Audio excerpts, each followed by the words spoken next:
मेरा भाई हेला तुइला हेला दरबार ना चाहे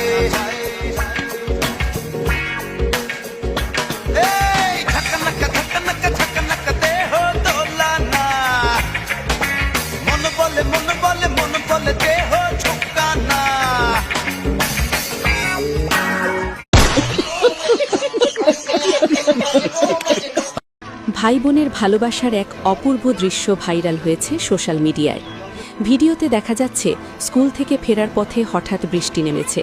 ছাতা না থাকায় এক ছোট্ট বোন নিজের মাথার সাদা হিজাব দিয়ে ছোট ভাইকে পরম মমতায় ঢেকে রেখেছে। নিজে বৃষ্টিতে ভিজে গেলেও আদরের ভাইকে এক ফোঁটাও ভিজতে দিচ্ছে না সে। ভাইয়ের প্রতি বোনের এই অকৃত্রিম ও স্বার্থহীন ভালোবাসার দৃশ্যটি নেটিজেনদের হৃদয় ছুঁয়ে গিয়েছে। সবাই বলছেন বোনেরা বুঝি এমনই হয়।